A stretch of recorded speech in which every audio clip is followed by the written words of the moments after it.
Well, next, last but not least, is our Venture Capital Dealmaker panel. And we're just going to move a few extra chairs onto the stage because this is going to be a 6-member panel. And so just give us 1 minute.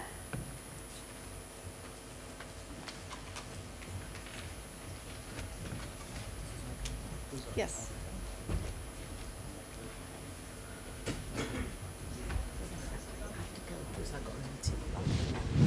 Sorry, I was going to join.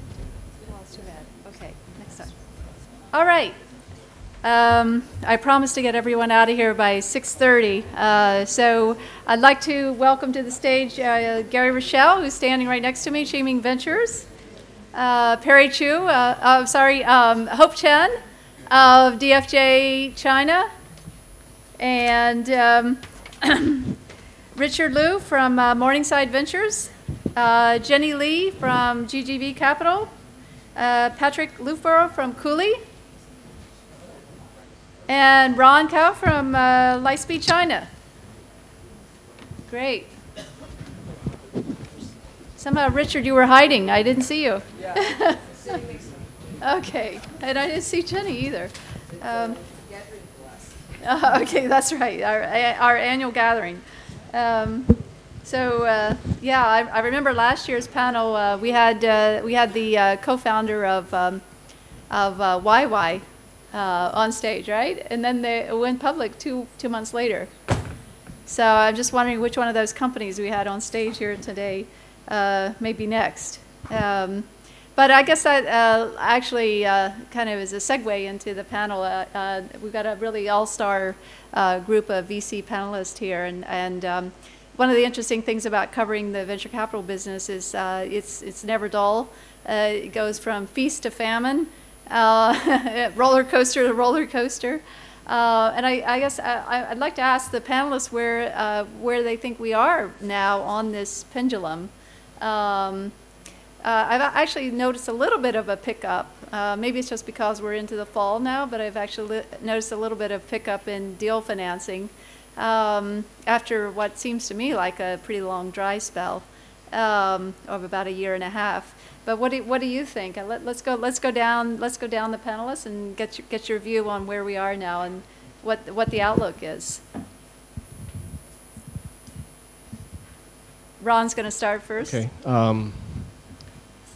Well, I'd love to hear everybody's comments because a lot of times when you're in sort of a deal heat, you're head down and doing deals, and I feel a lot of heat actually. There's a lot of activity at the early stage level. I think, last couple of quarters, you read all these reports, things are slowing down. I think that's it's a lagging indicator. I think the front line. I'd love to hear the insights, but I think it's quite active. I think people are in general pretty optimistic about the exit market going forward. You got some big IPOs coming up. I think people in general are feeling good about them. And the folks who were able to raise meaningful amount of money in the last couple of years are this panel right here are very active. Mm-hmm. Okay. Yeah, I would agree. I'd also say, I think we're all in the last couple of weeks been ridiculously busy because everybody came back from the summer with a vengeance, and all those deals that had been on sort of slow pace for the last couple of months, they're all sort of, geez, it's almost September 30th. We got to get this wrapped up, and so. It feels like ridiculously busy in the last couple of weeks, but I'd say consistent with you, we're seeing a lot of early stage activity, really, really good deals in the early stage, and some of the players that you don't typically, some of the VCs that you don't typically see dabbling so much early stage, really having good visibility into some really great companies and moving early to take advantage of those companies. So we're seeing a lot of that, and a lot of activity by strategics as well coming into deals, sometimes more than one. In the same deal, and that's a good indicator, and obviously a great first step in terms of potential trade sales down the road. And then I think the public capital markets, and particularly in the U.S., have been really strong. I mean, we do a lot of Cooley does a lot of U.S. capital markets, and I think this year we're on track to beat 2,000 internally for our own personal statistics, and so it's when you think about the ridiculous level of activity in 2000. That's a pretty strong statement. A lot of that's in the life sciences sector, but it's a pretty strong statement. So. Yeah. Jenny? Yeah, so I will look at it at a different perspective. From a VC's fundraising perspective, I think this year it's been low. Probably on the scale of 1 to 10, it's 1 or 2. We do expect, given the stage and pace of all the funds in China, I think next year this would probably heat up in terms of new fund or new fundraising for the VCs. Probably maybe a 6 to 7. From a VC deploying capital perspective, I think across the spectrum, early, mid to late, I would say the pace is not overly fast. I would put it at rational, so probably a 4 to 5, in this 1 to 10 pendulum. From an exit perspective, I think exit continues to be very tough. But if you put just IPO exit, very tough. I would say 1 to 2, right? There's no exit from China because the domestic market has been closed, still closed. International market, there's only been 2 Chinese IPOs in the US last year. So this year we may see 3 or 4 if we are lucky, and there's only 4 months left. But I think the M&A activity is picking up substantially, and that we've been seeing in the last month. So from the exit perspective, we are hopeful that we can do more and get more money back. Okay. Well, I think maybe from the very macroeconomic perspective, I think China is in the very important, critical the year, and everybody is waiting for November. The top government will host their the first important meeting, and they will release a lot of the reform policy. So I think a lot of the fund manager or investor are waiting for that, and they will decide what will be their next step to move forward. That's from the macro level, and in terms of the industry, I'm in the venture in the TMT sector, but basically I met several the PE fund managers. They all told me the traditional manufacturing industry is very tough. The overcapacity is still, the serious. But TMT sector, basically over the past, 2 quarters, quite, we see the very attractive, price up in the stock market. But IPO, Jenny just mentioned, I agree with her points that people still wait for, the successful company like Alibaba, and also other, the candidate like China or maybe other, mobile company as well. But basically, we didn't see very, very active, the IPO window recently. Maybe by the end of this year or the next quarter, we'll see more activity. In terms of, obviously in this year is the big season for the M&A in the TMT sector. My portfolio and other fund portfolio, we can see, the several top TMT company like Baidu, Alibaba, and Tencent. The 3 top, the TMT company are very active to pursue those acquisition deal, and also strategic investment activity as well. It is obviously some mobile company valuation is driven by the competition from these 3 top players, but it's not sustainable. My personal view is not sustainable. They will not always, compete at like today. Maybe next year they will slow down their acquisition appetite. So this is some good news and bad news, but basically our fund, we will continue to perform as regular as the early stage TMT fund. Every year we will invest 6 to 8 deals. And we didn't, got too much, the influence from the stock market from the macro level. We still seek those investment opportunity by choosing the top entrepreneur, great opportunity, like this. Yeah. Hope? Yes. Right. I think everybody has seen the numbers from zero to IPO. First quarter fundraised 600 million and fund invested 900 million. So it's the first time in VC industry in China in the last 15 years that you see a reversal of those numbers. So clearly, in terms of investment activities for our early stage fund, maintaining pace at fairly conservative 3 to 4 deals a year, and we're still seeing a lot of good deals.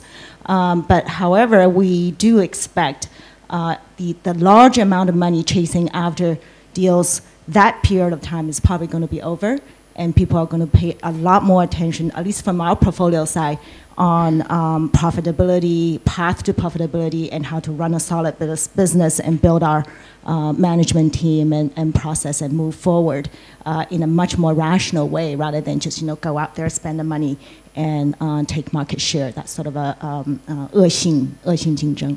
So that's what we are seeing.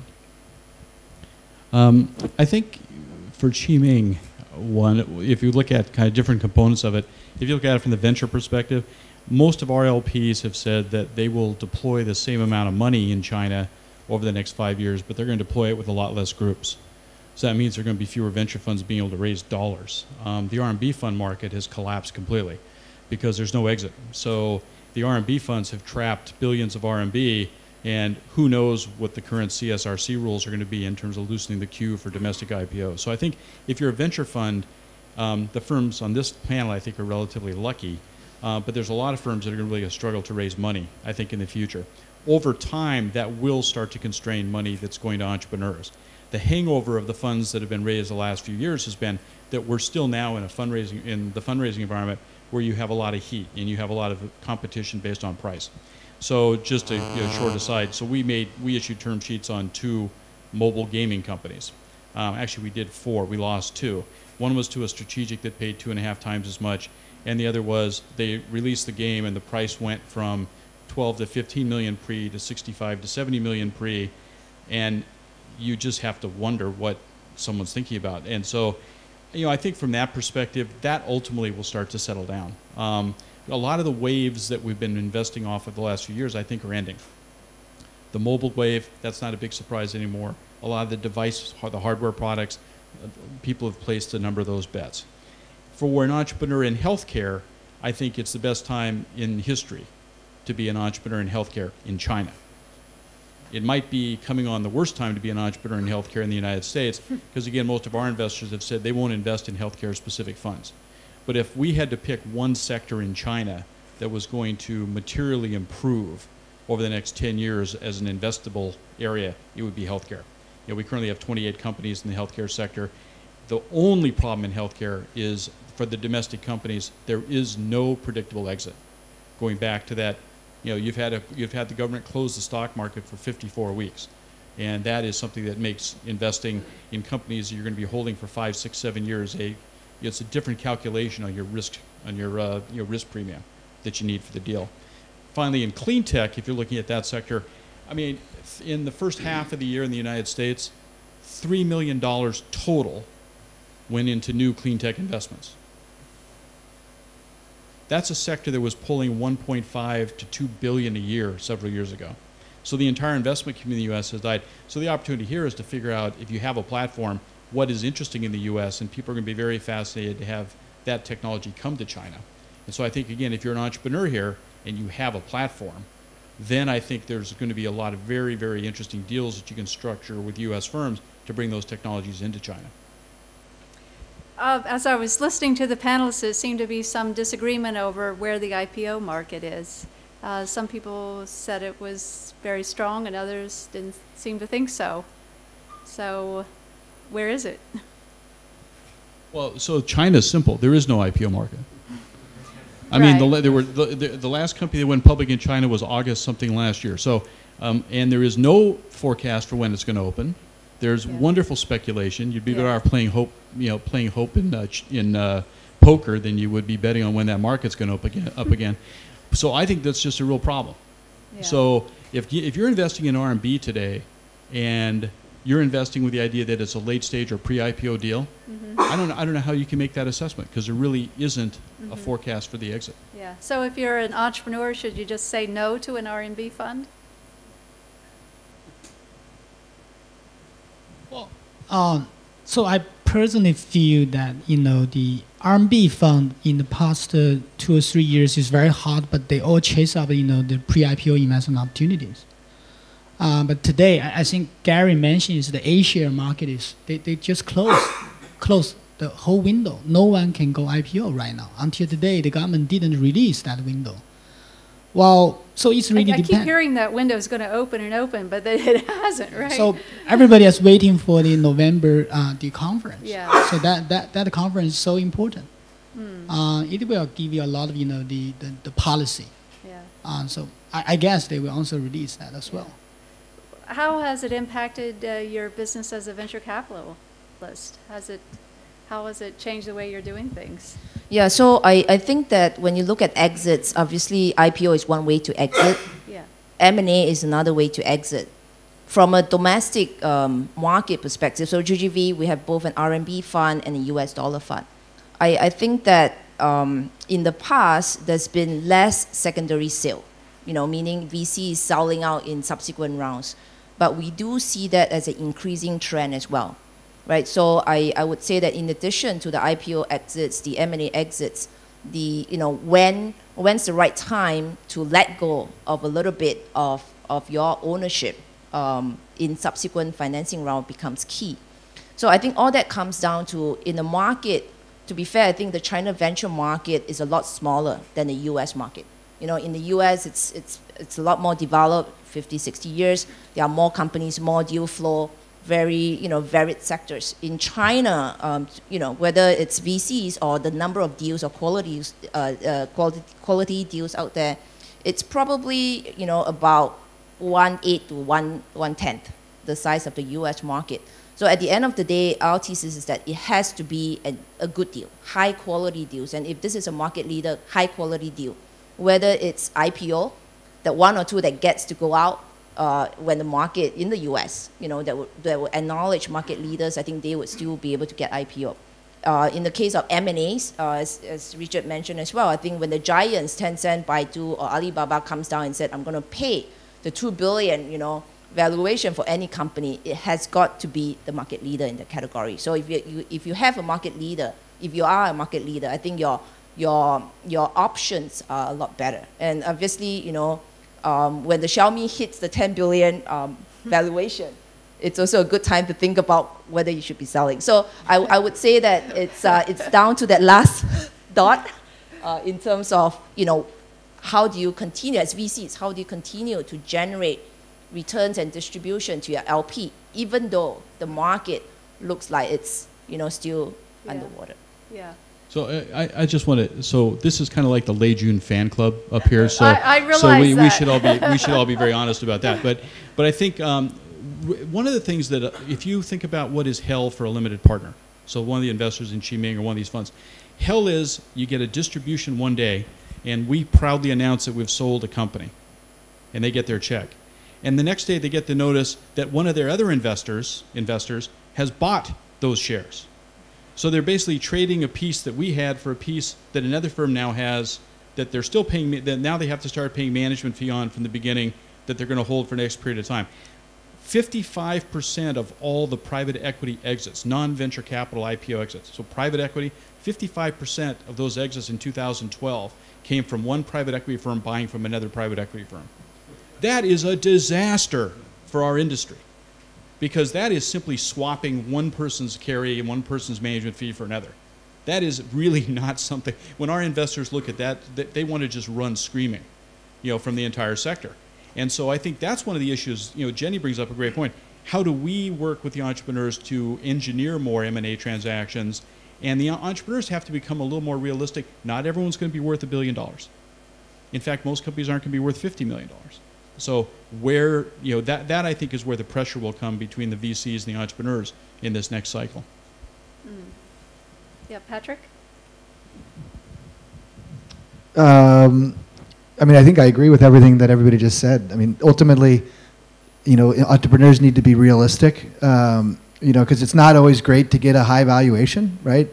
A lot of these problems that people are referring to are as a result of, in some cases, people taking money too high and then putting a lot of pressure on the subsequent rounds, putting a lot of pressure on the VCs as well, and resulting in some cases, people having to do secondary sales or other transactions that, while they are better than not having transactions, they're not the kind of exits that people are looking for. And we're seeing, I think, as Gary mentioned, we're seeing, and probably because we do a lot of licensing related work, we're seeing a lot of people bringing in technologies from abroad and building companies around them as a way, in part, of sort of not having to get into these bidding wars on valuation and look for good technologies in markets that they believe in, assemble a great team here that knows the market well, a good local team that knows the market very well, and then build a company around it.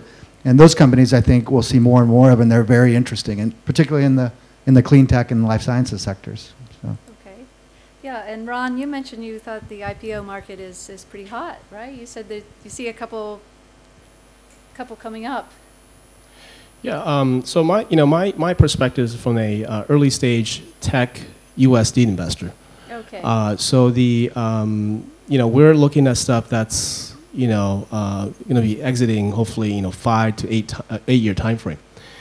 And I think our peers are very active in kind of making the bets of the future. And I think certainly you got a couple big IPOs coming up that people are talking about. So those are so not necessarily the number of IPO, but I think that just the significance of these IPOs could change things for some of the smaller and moderate IPOs.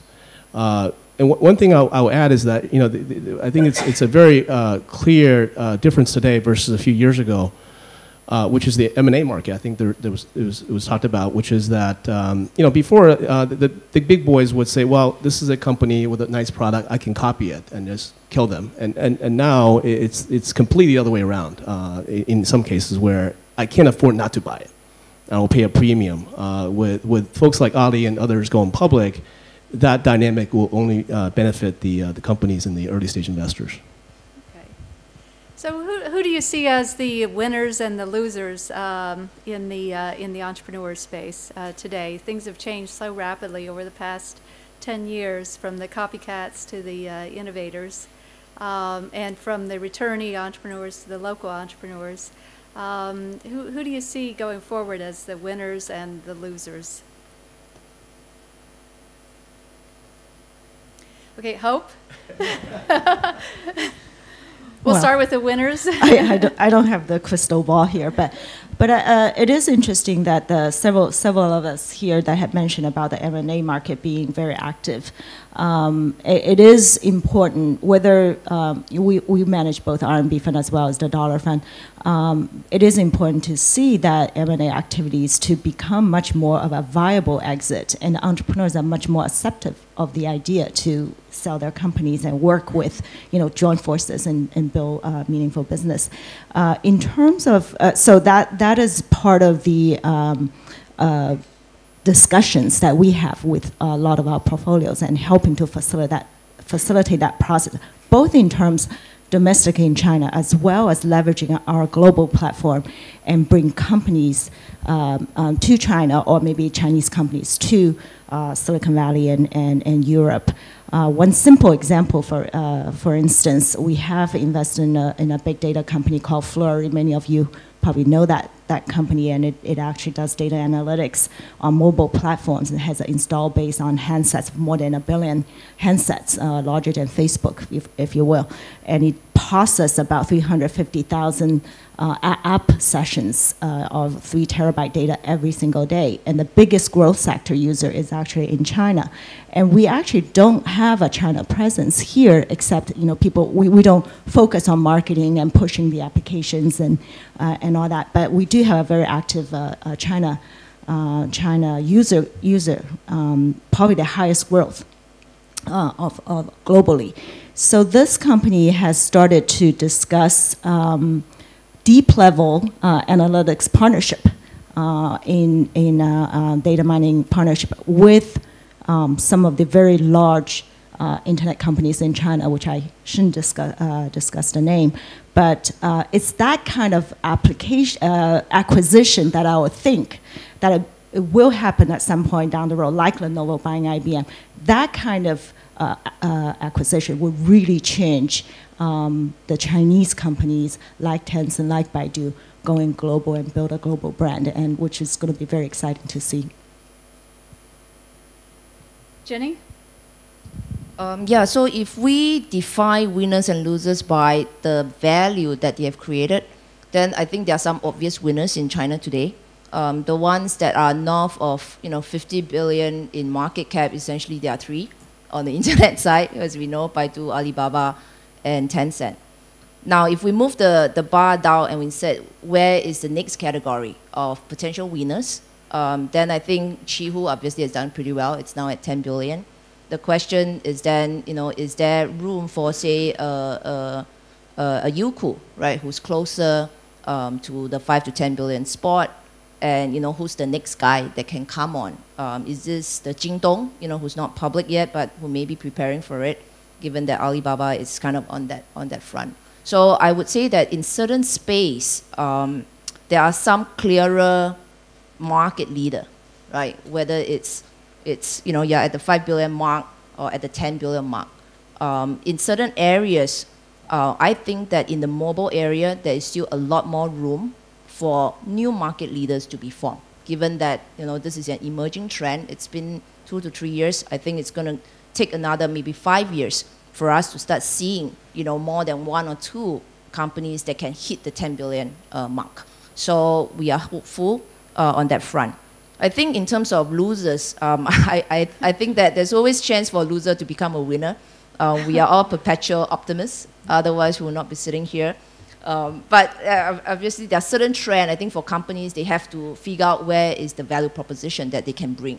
So if you said e-commerce, right? Today, the e-commerce space is highly concentrated, right? Other than the Alibaba model, which is asset inventory light, the Jingdong model, which is more, like a supermarket of products, then the question is, can the vertical players win? Is there a chance for brand vertical players, right? If you're selling a physical product that's a single brand, is there a chance for them, versus competing with a Jingdong or a Taobao over time? And then the other question is, e-commerce, other than physical product, can it be lifestyle services? So lifestyle services could be, DMPing when you want to order a restaurant, reservation, if you want to have local services. So is there opportunities for the lifestyle vertical? I think in my view, the physical e-commerce, it's tough, given that the giants out there are very, very strong. In terms of lifestyle consumption services, I think that there is still opportunities because that also converges into the mobile online to offline platform, and you can actually go by vertical in terms of services. So there may be more opportunities for deeper value add, and so we may find the next category of leaders there. So still not quite clear, but hopeful that over time there may be more companies coming out from that space. So we will have to go down by vertical in terms of the analysis. Okay. Richard, do you agree? Yeah, I think I always have a lot of co-investment with Jenny, so we have a lot of these share something in common. But basically, I agree with the general observation that first those top big boy like Tencent, Alibaba, Baidu, they still benefit from the economic scale. In this the networking effect industry like TMT sector. The more user base you have, the more traffic you have, the more powerful you have in the whole competition. And also they have the high market cap, and they begin to use the new the weapon like acquisition to enhance their position. So they're obviously the big winner over the past the 5 years, and moving forward they will continue to benefit from that. But obviously we see some loser like the e-commerce overall over the past 2 or 3 years.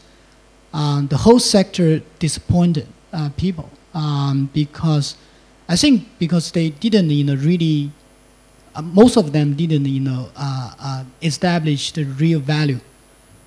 They just used the simple model like burning the money marketing dollar to create some the limited ROI to sell some product without too much differentiation, and that goes to the pricing war.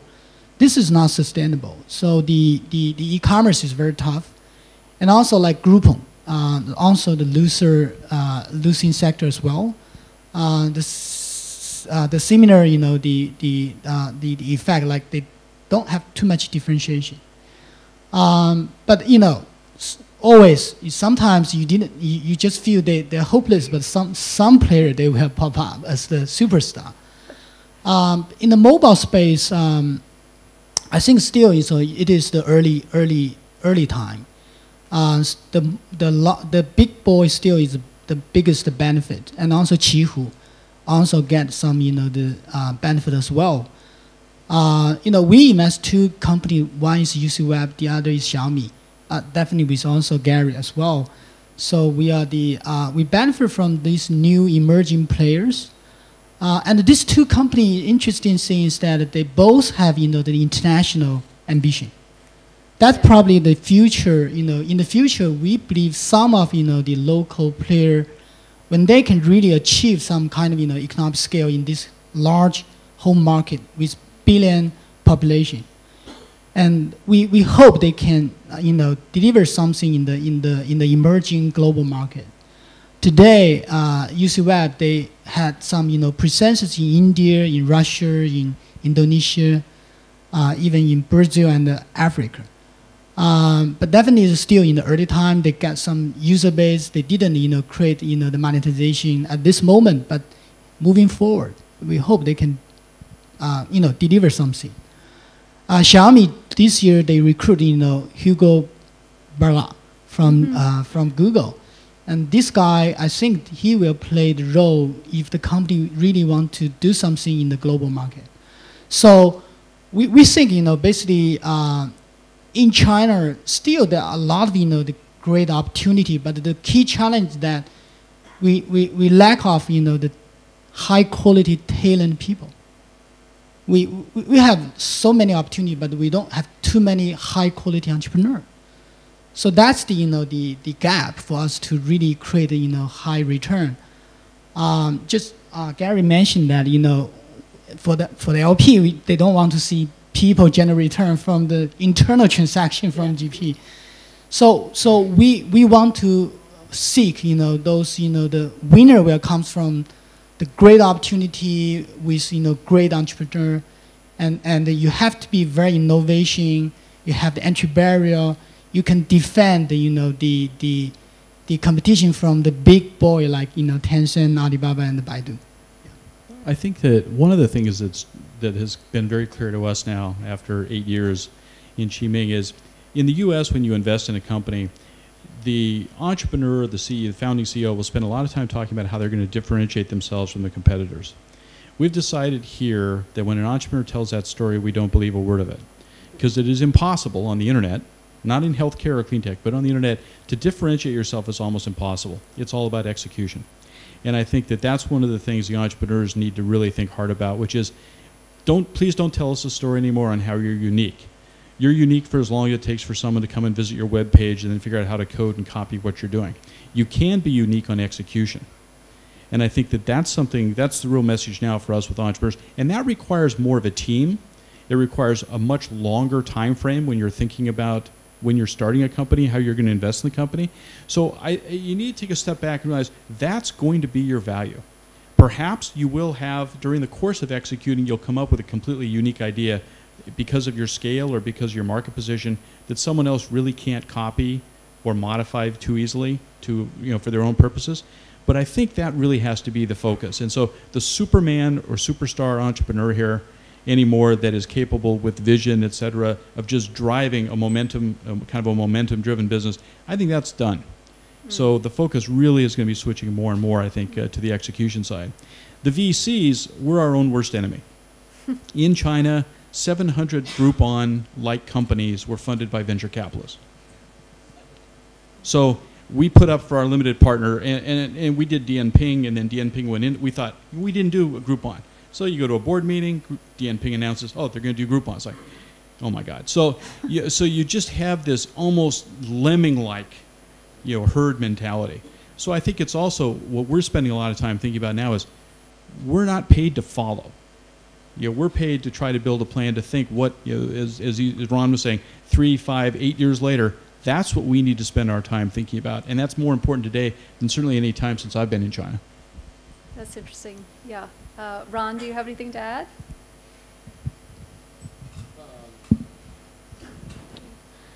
Not really. I think that's well said. I think my views are just looking out on that topic. we like the financial services market. It's a market that's ripe for disruption through technology. We like the travel market. That's ripe for internet, mobile applications and usage. You know, we're big fans of sort of the online offline market, where it's a combination of online user acquisition experience plus offline kind of a user experience to capture the consumer. So so there's a lot of things, you know, there's a lot of quite exciting things going forward. Patrick, from where you sit today, how tough is it to get a deal done today compared to, say, 5 years ago? And what are some of the big deal breakers? I think it's probably easier to get deals done nowadays in a lot of ways. I mean, it depends on the type of deal. I mean, they're getting more complex. I mean, we have a couple deals now where, you know, there's dollars coming in offshore and then there's RMB coming in onshore, and everybody wants to make sure that they have maximum, you know, flexibility to have offshore exits, onshore exits, offshore IPO. You know, and it's you could just kill yourself in terms of trying to think of all the permutations. And so, you know, with more opportunities, and particularly in some sectors where there's still a lot of government funding that's supporting it, you know, there's a strong desire to have a strong local presence in those deals, to be able to get access to some of that government funding, that it creates a lot of complexity in the deal structure. So in some structures, clean tech and life sciences in particular, very complicated, but deals get done.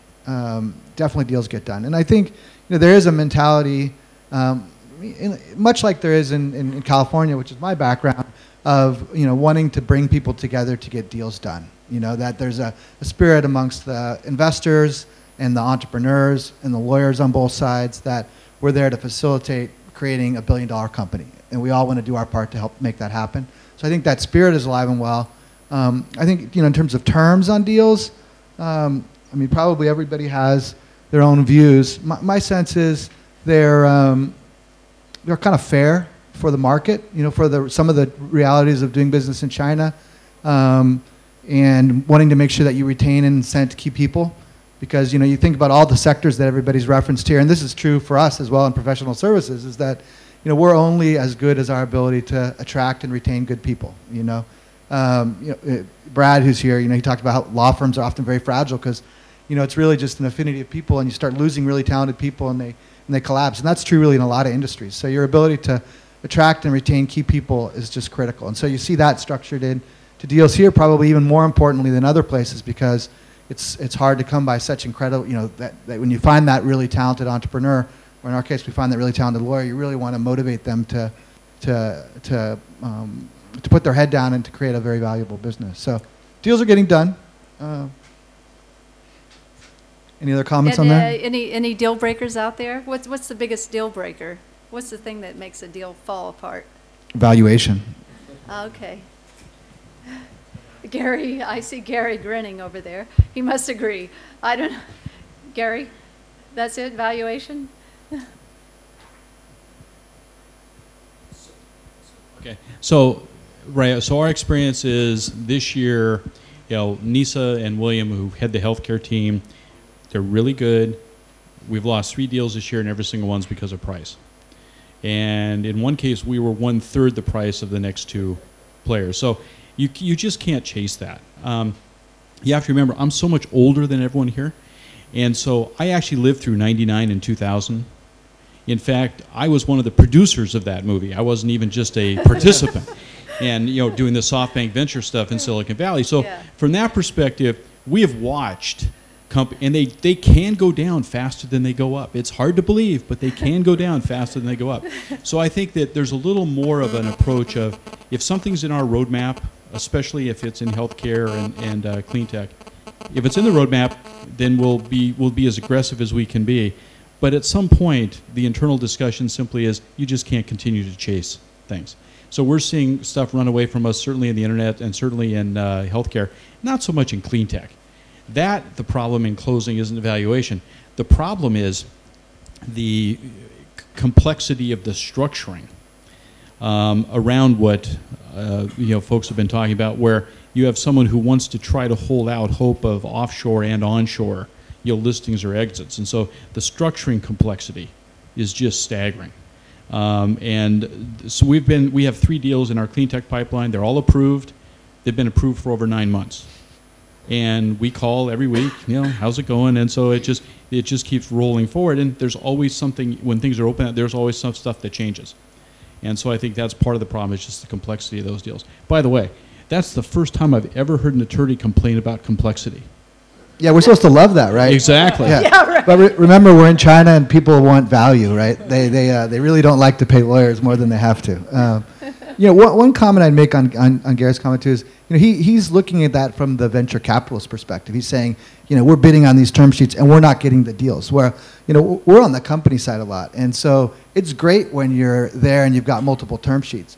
But there's also plenty of times when you're not there with multiple term sheets and you're pushing for a valuation that's too high, or your last round was too high, and your momentum as a company, instead of continuing to kind of crank up, ends up plateauing, and it makes life much more difficult. So just a word of caution.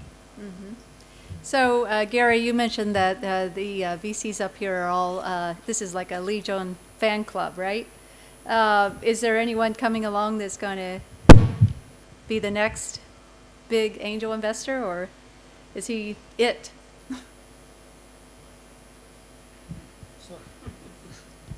So the question And is, why does everybody gravitate to him? Why are you all funding everything he does? you mean as the super angel investor or just the Yeah. super entrepreneur? Super angel investor. Well, He's both. I mean, he's really both, right? Well, but actually interesting. We had I personally had some chance to work with like Lei Jun and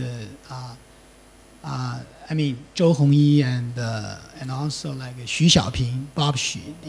Several active, and also have some collaboration with some overlap with like the Cai Wenshen. Those kind of active, very personal, active the angel investors. My personal observation is that over the past 2 years, angel investors become overheating in China right now. But today, a lot of people the whole trend is cool down. A lot of people realize it's not everybody is Lei Jun or or Cai Wenshen. Because actually the failure rate is extremely high. Yeah. But the people always choose to memorize, Cai Wenshen or Lei Jun. They choose to forget those failure cases. But when they really jump into that game, they realize how tough it is. And but we can see some interesting trend that some of personal angel investor, they choose not to be the super return direction. They will try to sell their equity, maybe in the first institutional round. They don't want to expect you can really get the full return. The company going IPO, they know the probability become extremely low. So I think like people like Lei Jun or Bob Xu. Bob Xu just institutionalized his personal activity from the angel fund to become kind of institutional gen fund, right? That's the backup by Sequoia. Cai Wenshen, he will keep us the personal angel investor, but it's very difficult to duplicate his case. He just live in Fujian, far away, but very local grassroots style. It's hard for you to duplicate his case. So my conclusion is that the only very few sophisticated, the individual investor can grow up as the super angel. It's not common in China, and the large number of the individual investors will become the failure case. So that's my personal observation. Yeah, this is no different than the U.S., right? I mean, the number of people you can look to in the U.S., the super angels that have long, consistent track records of success is very, very short. And I think here, the reason, what's different about some of the folks, Jason Jiang, or if you look at Lei Jun in particular, he loves to execute. So the best possible super angel is someone that's not afraid of actually really advising the CEO on how to run the company. and they have opinions, and generally they're right. When they're wrong, they're wrong, but they're going to be right more often, or they stop doing that kind of business. And I think that most of the angels, they dabble.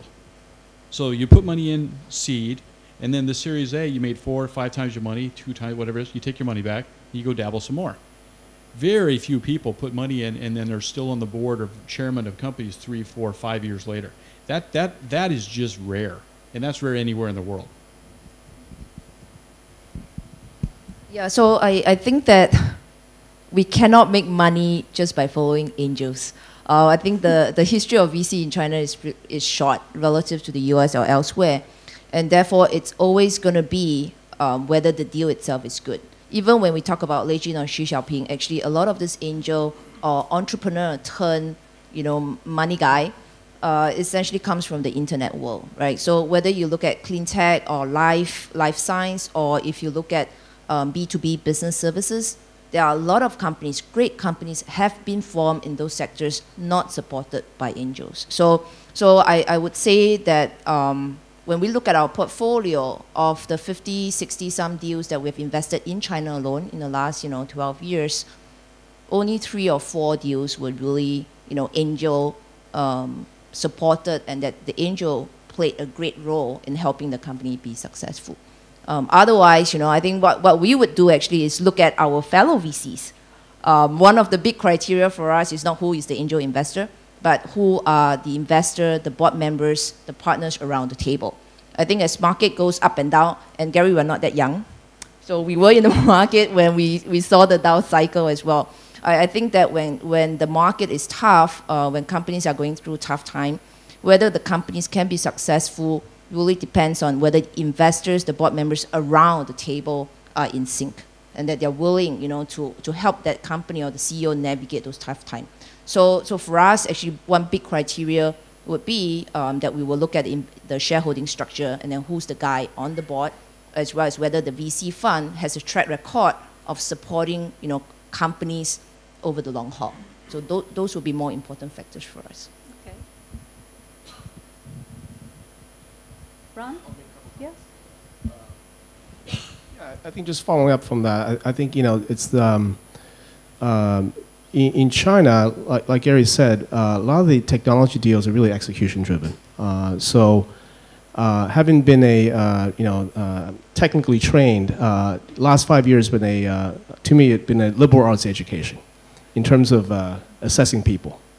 Our U.S. partners are, I think, in some ways have an easier job. I think here I feel like half the time I'm a shrink, because we're dealing a lot of people issues, and ultimately, our job as an early stage investor is to figure out who is the next Lei Jun, who is the young Zhou Hongyi, Ma Huateng. What are the characteristics of that person? Because when you do this every day, it's the business model stuff is not that difficult. The risk is most times is pretty apparent, but the people risk is something that's very difficult to assess at the early stage, and increasingly I believe it is absolutely a work of art, and it's something that it does take experience and quite thoughtful thinking about. Okay. Are there any questions from the audience? Yeah, I see several hands up.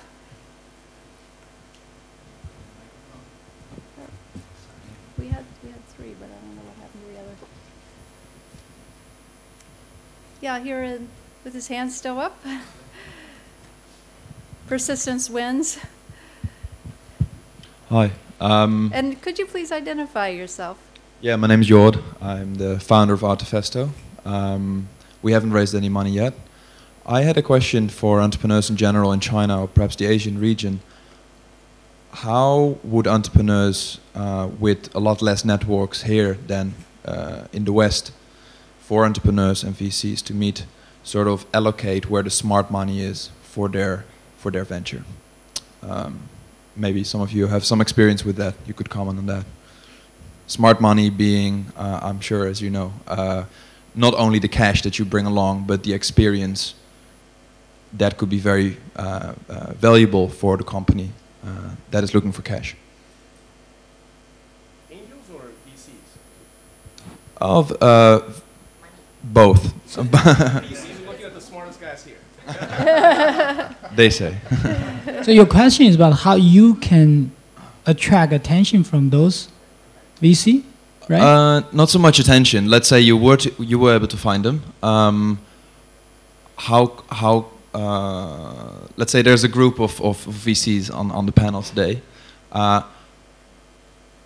Is it very well known per firm or per portfolio that you keep as a firm where the experience lies? Does that make sense? No? So let me try and answer this question. I think that just as VCs do a lot of due diligence on you, you need to do due diligence on the VCs, right? So if you're looking for smart money, you have to understand, first of all, what sector you yourself you're in, your business is in, what kind of business model, what stage you are. And so the first level of information is obviously to get to know, the VCs, their firm, their sector focus. If you're internet and you go look for a clean tech fund, obviously you're not going to get the kind of attention you want. So basically doing your basic homework in terms of sector, stage, and then down to the partners. Essentially, if you are looking for partners who can help you grow through your different phase, so whether it's Series A, B, or C, then understanding what the partner has done in that particular sector that you are in, I think it's important. Then I think that, don't forget, I think the key reference or referral actually comes from another source, which is among the CEO entrepreneur network, right? So look at the VC, look at the partner, look at the deals that they are on, find that CEO and try to talk to that CEO, right? If you know the CEO, obviously it helps to attend more of Rebecca's event, because it's a great networking opportunities for all of you here. Getting that referral from the CEO, ask the CEO, this guy, he's an investor, he's your board member, how is this person? Is he the right person? So I think that if you're looking for smart money, and I think we all are, but it's still important to find the right type of shape and size of that smart money. Right. Okay. And good. Wait, one very quickly, because she mentioned that earlier. Yeah. If you take it one step earlier, so the angel round, let's say, or maybe a second angel round or something early on, what is your experience with that? Like, do you guys see most deals from angels bringing in cash plus experience or only cash? I mean, I think Elvin earlier mentioned that there was some guy trying to get out his cash. Excuse me, we just need to move on. If somebody could just answer that really quickly, because we're running out of time, please. And we had several other questions. Well, so actually this question is it's weird for me, because actually my personal view is that venture is local business, and the startup is also kind of a local business. If you don't have kind of the local networking, so you do have to spend some time. If your business plan is very local related, you have to spend some time to get some the sense about the market, get a sense about this VC community and angel investors. So basically you have two things. One, you need to do some homework to very quickly research and quickly learn about this market. Second thing, you need to get some opportunity to access to know the people. It's not difficult if you're really very capable entrepreneur. The last thing is that whether you have really great idea and you can manage your conversation and the first meeting with those experienced investor and create chemistry and inspire people. So basically there's no secret, but basically I just feel you have to be local yourself. Okay. Yeah, I think there was a question a few rows behind.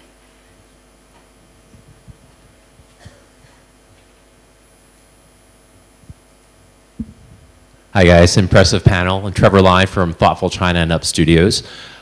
So actually Russell wrote a piece about 6 days ago about mobile gaming, and Gary, you mentioned a couple deals in that sector as well. So I want to ask you specifically, in Russell's report, he mentioned there's 80,000 developers pumping out 100 games a day. So how do you identify the mobile game companies that will actually be around and not be OMG pops, in a year? Yeah, they're all trying to figure that one out. I have absolutely no idea. I mean, I sit in the partner meetings and these guys talk about this game and it's going into beta and it's gone from 50,000 to 500,000 to 5 million users. And that seems like a good thing. But to be honest, so you're asking the wrong guy. So, right, because these folks would understand the nuances of what's happening on a Chinese game in the mobile market far better than me. But I try to listen carefully and be very polite when my partners pitch me on these great deals, and it basically depends on my mood and how much coffee I had that day. Okay. Yes, Robert.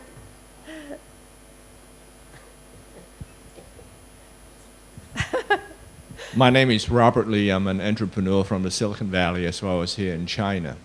I'd like to get back to the people risk issue that you folks have all mentioned, as well as actually everyone that preceded you. Everyone had mentioned about the issue about the lack of talent. And of course, no one believes that they don't have talent, right? And that doesn't involve anyone here in this room. But nonetheless, we all know that's a problem, and you all have to deal with it. So I would like to hear your experience in terms of how do you manage that when you make your investments into companies that I would say probably have a mix of talent levels that you're looking for. Okay. Who wants to tackle that one? Hope?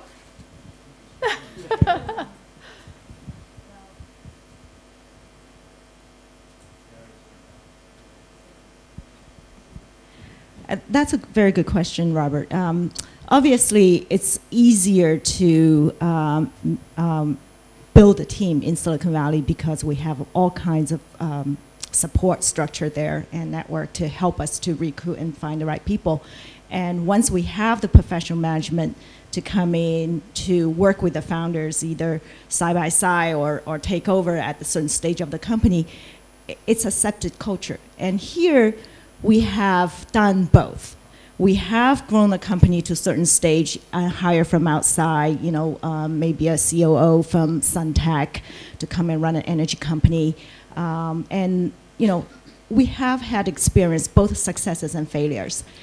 There have been situations where the original founders was so antagonistic and upset and does not want to stay on as chairman and support the growth of the company. And then subsequently, there's some power struggles and impacting the company.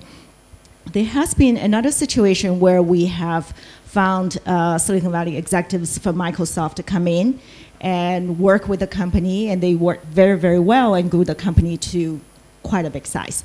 So managing people is harder here. As Ron said, we spend a lot of time to help to build that team. But on the other hand, for me, I think it's harder to continue to work through the China factor, so to speak. People are very creative, very talented, sometimes too talented.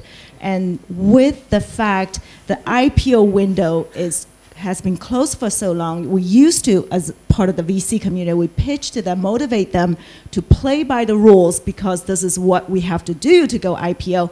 Now, governance issue, all of those issues are a little bit more difficult to convey without those external motivation factors, so to speak.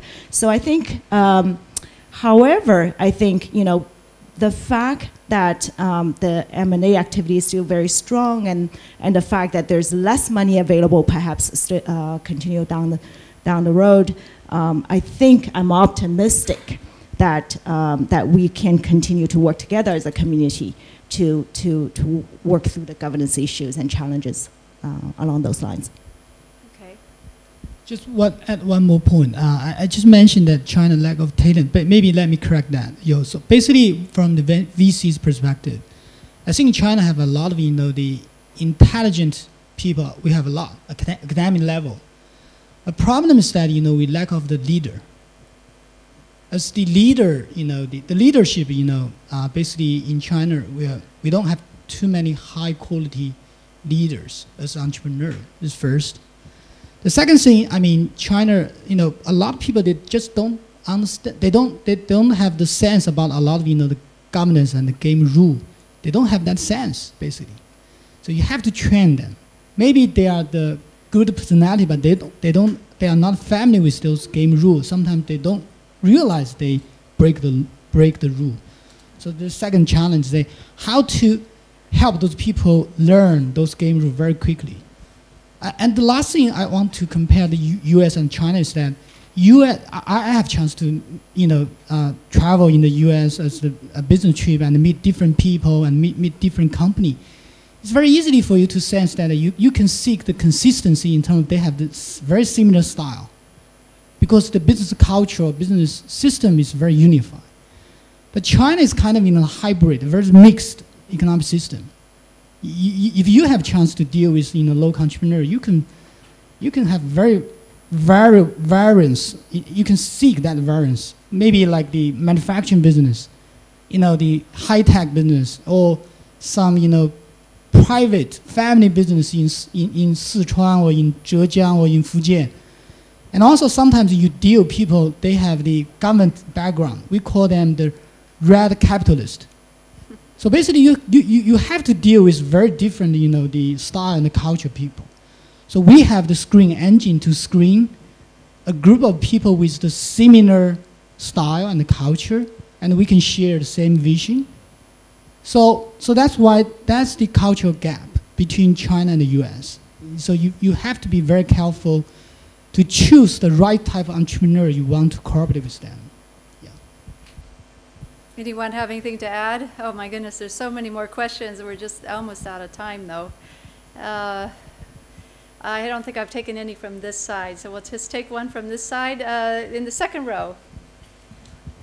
Hi everyone, my name is Brian Wong, formerly of Alibaba and now doing some angel investing on my own. And I'm just curious, amongst your portfolio companies, which of any of your companies are you seeing that have global aspirations in terms of building a business that has that component to it? And second, amongst the companies, any of them that you see doing real, truly indigenous innovation, something that you haven't seen in anywhere else, like America or the developing countries? Wanted to get your thoughts on that. Okay. So talking about a couple sectors specifically, so we have 28 companies in the healthcare sector. 20 of the 28 have talked to us about something outside of China. Tiger Med, which is publicly listed in Shenzhen, is setting up clinical research operations in Southeast Asia, setting up stuff in India and also in the United States. So I think in the healthcare sector, we tend to see a little bit more of that. Clean tech, we've invested mostly in service companies, but 3 of the clean tech investments we have also have developed technology here to send overseas. I wouldn't say the technology is absolutely unique. In terms of really unique technology, there's a company, Neurotron, that built a cochlear implant that actually is serviceable in children as young as 3 years old. That was unique in the world. That was a Chinese team, but the Chinese team was located in San Diego. But then they moved to China. So there's a lot of those hybrid structures you see where the innovations may be occurring in different places. But again, that theme of commercialization, coming into China.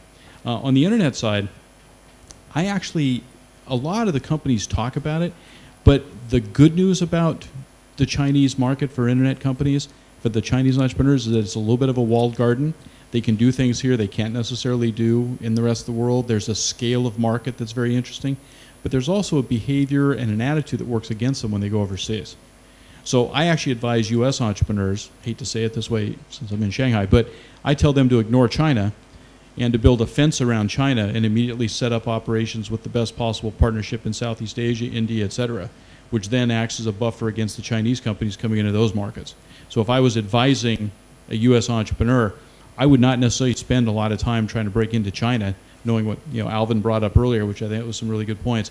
But think about where can you build a barrier somewhere else against those companies in China when they decide to go overseas. At some point, the Chinese market by itself won't be enough, given the number of companies that are being created. But thus far, it's been able to sustain most of these companies by itself. But maybe I'll add. I think we are US-China cross-border fund, so we do see a lot of companies coming to us. So gaming, we feel that gaming is universal, and so a lot of Chinese companies, whether it's mobile gaming, browser games, things like that, it's universal. So those companies are coming to us to say, hey, in addition to publishing in China, can we bring the model outside? So that's recurring trend. I think the second trend that we are seeing is this also related in terms of innovative business model, I think Morningside and ourselves, we invested in a company called YY. They are unique. I think their business model, we have US companies knocking down on our door and saying, can we meet with YY? Can we learn how they monetize, how they use the concept of gamification, virtualized items? How do you bring that not just to the gaming sector in the US, but to, say, the music sector in the US, to different internet products in the US? So I think in terms of exporting made in China, cool business model. I think it's really on the business model itself, monetization. Chinese entrepreneurs are very good at monetization when they put their heart to it. It may not be advertising revenue, but it's about how do you get the extra cent from the user who's using your product. So that's the piece that we are seeing, that we are increasingly bringing our Chinese companies to the US to share with our US portfolio companies some of this new thinking in terms of monetization. Okay. Well, I think we're going to end on this note of optimism and hope. And thank you so much for staying with us. And let's give our VC panelists and Dealmaker panelists a round of applause for some really enlightening remarks. We're going to do a quick photo op. And there's going to be a cocktail reception afterwards. And also China Net Cloud is having an after